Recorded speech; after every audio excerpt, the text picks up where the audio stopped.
వ్యవహారంలో బంగ్లాదేశ్ని సమర్థిస్తోంది కాంగ్రెస్ పార్టీ. ఓ రకంగా భారతదేశానికి వ్యతిరేకంగా ప్రపంచమంతటా ప్రచారం చేసుకొస్తుంది కాంగ్రెస్ పార్టీ. ఎందుకంటే వరుసగా 3 సార్లు అధికారంలో లేకపోయేటప్పటికి పిచ్చి పట్టినట్టు ప్రవర్తిస్తోంది.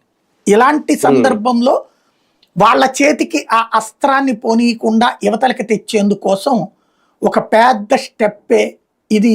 సాహసోపేతం, అట్ ద సేమ్ టైం భవిష్యత్తుని భయం వైపుకి తీసుకెళ్తున్నటువంటి అంశం కూడా. కులాల వారీగా సమాజాన్ని చీల్చేటటువంటి ప్రయత్నానికి తప్పనిసరి పరిస్థితిగా సృష్టించినట్టయింది. ఇప్పటిదాకా మన రిజర్వేషన్ అన్నటువంటిది 50% దాటకూడదు. దెన్ బడుగు బలహీన వర్గాలకు సంబంధించి ఎవరెవరికి ఎంత ఇవ్వాలి అన్నటువంటిది ఆ మిగతా 50%లో లెక్కగట్టారు. ఈ 50%లో మళ్ళీ బడుగు బలహీన వర్గాలకు కూడా ఓపెన్ కేటగిరీ కింద ప్రయోజనం పొందొచ్చు. అవును, ఇంత చక్కటి అవకాశం ఇస్తే దాన్ని కాకుండా కులాల వారీగా రెచ్చగొట్టి మతాల వారీగా రెచ్చగొట్టడం కోసం ఈ కులగణన అని తీసుకొచ్చారు. మరి కాంగ్రెస్ పార్టీ ఎందుకు కులగణన చేయలే?